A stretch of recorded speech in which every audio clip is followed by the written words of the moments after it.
Welcome to Adams Ruins Everything. I'm your host, Gray Adams. Today, we're tackling vaccinations against sexually transmitted diseases, otherwise known as STIs or STDs. Many parents ask themselves, my child isn't having sex, why should I protect them against an STI?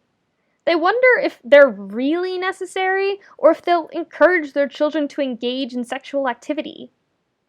The answer is that these vaccines are very necessary.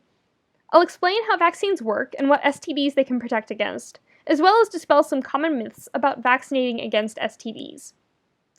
Let's take a moment to review what exactly vaccines do. Vaccines protect you from specific diseases by exposing you to a neutralized version of the vaccine before you get an infection. The vaccine contains a disease-causing microbe that was killed or weakened in a laboratory. An additive to the vaccine, known as an adjuvant, alerts your body to the fact that this microbe is here, since the neutralized microbes can't do that very well by themselves. The body mounts an immune response against the microbe and creates a memory of what the microbe looked like.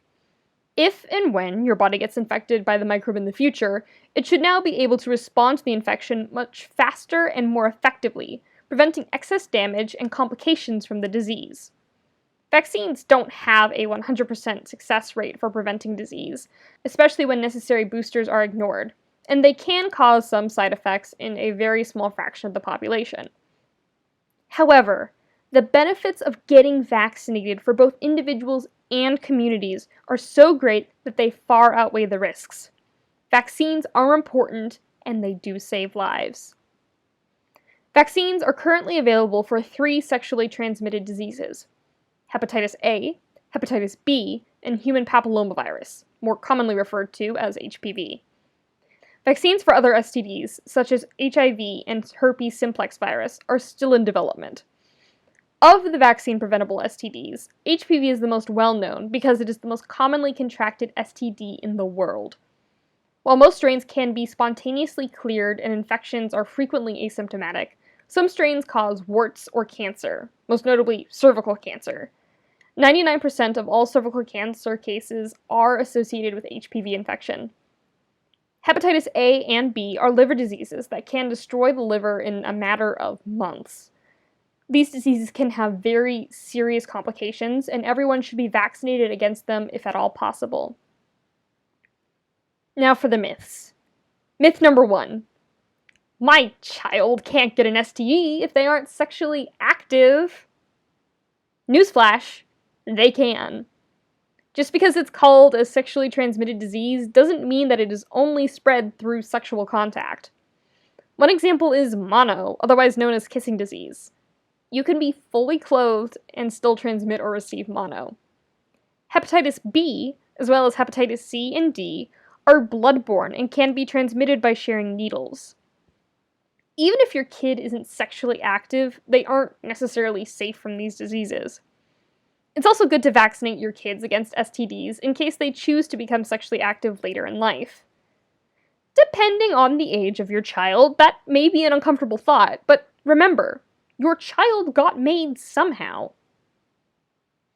There is also a chance that if your child is an adolescent or approaching adolescence, that they are already sexually active. They probably won't tell you when they become sexually active, or they may not understand that any genital contact is sexual contact. Vaccinate and educate them early, and they're much more likely to have safe sex and not catch an STD. Myth number 2. Giving my child this vaccine will encourage sexual activity. If you follow the CDC recommended vaccine schedule, your child should be vaccinated against STDs long before they are sexually active. The HPV vaccine is recommended at age 11 or 12, hepatitis A at 1 year old, and hepatitis B after birth. Even if your child is vaccinated late enough in life that they understand that the vaccine is for an STD, they should also be old enough to receive safe sex education. As long as they understand that these vaccines are not a replacement for barrier contraceptives, they should not be a drop in safe sexual practices or an increase in sexual activity. Myth number 3. This STD won't affect my child even if they do come into contact with it. STDs can affect anyone, regardless of their sex, gender, or sexuality. Because of this, all children should be vaccinated against all STDs possible. But what if the main risk of HPV is cervical cancer and your child doesn't have a cervix? That can't be a risk, right? Wrong. HPV has more symptoms and complications than just cervical cancer. Besides, even if your child doesn't have any symptoms or complications, they can still pass it on to someone who is at a greater risk. Protecting your kid also means protecting other people's kids, likely including your child's future spouse and their kids. That's right, including your grandchildren.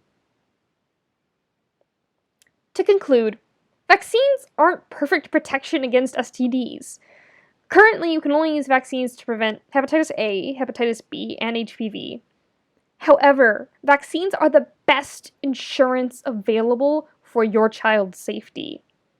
These vaccinations are a safety net that vastly reduce the risk of complications in the event that safe sex practices either don't happen or fail to protect your child from an STI. All children should be vaccinated against STDs, preferably on time with the CDC recommended vaccine schedules. This goes for you too, if you know that you are missing any vaccinations. Continue to be a positive role model for healthy living. Your kids will thank you for it. If you have any questions, please visit the CDC website for more information. Thank you for watching.